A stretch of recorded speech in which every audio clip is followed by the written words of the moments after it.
여러분 안녕하십니까? 새 정부의 부동산 정책 방향이 재건축과 재개발, 리모델링 규제 완화 등을 통한 공급 확대, 무게가 실릴 것으로 예상되는데요. 이런 기대감 속에 대전 둔산의 한 아파트가 일찌감치 재건축을 추진하고 나섰습니다.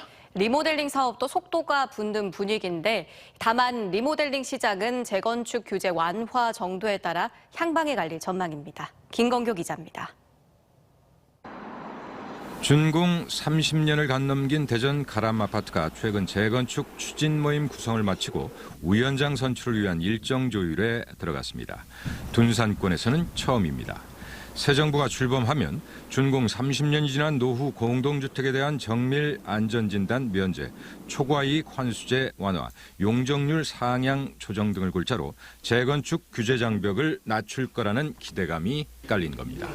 근데 이번 대통령 공약들이 좀 재건축 추진을 완화하는 쪽으로 많이 이야기를 했어. 100% 틈을 타서 이것도 오래되고 했으니까 정부 정책을 좀 기대를 하면서 다시 시작한 거지.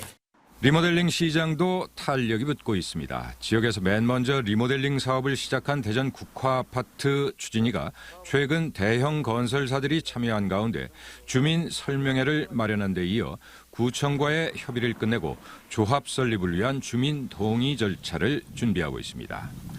물론 노령층 입주민들을 중심으로 분담금 이주 기간 등을 문제 삼아 반대하고 있고 재건축 규제가 완화되면 굳이 리모델링을 추진할 이유가 없다는 의견도 적지 않습니다. 추진위는 그러나 차기 대통령 당선인이 리모델링 신속 추진을 위한 관련법 제정을 공약한 만큼 재건축에 비해 규제가 덜한 리모델링이 임기 내 실현 가능성이 크다는 판단입니다. 아무리 재건축이 완화된다고 하더라도 이 정부에서는 완화될지 몰라도 다음 정부로 넘어갔기 때문에 재건축을 하게 되면 10년 이상 걸리니까 그것까지 현실성이 좀 떨어진다고 보인다. 지금 리모델링이라는 확실한 아이템을 갖고서 진행하는 것이 맞다고 생각하고 새 정부 출범 이후 재건축, 재개발, 리모델링 규제 완화 등을 통한 주택 공급 확대 방안이 가시화되면 지역에서도 민간 부문을 중심으로 정비사업 추진단지가 늘 것으로 보입니다.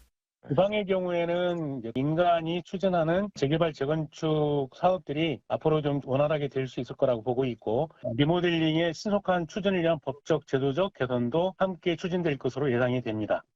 특히 대전은 30년 이상 노후 주택 비율이 6대 광역시에서 가장 높은 30%에 육박해 다른 지역보다 주택 정비 사업이 보다 활성화될 전망입니다.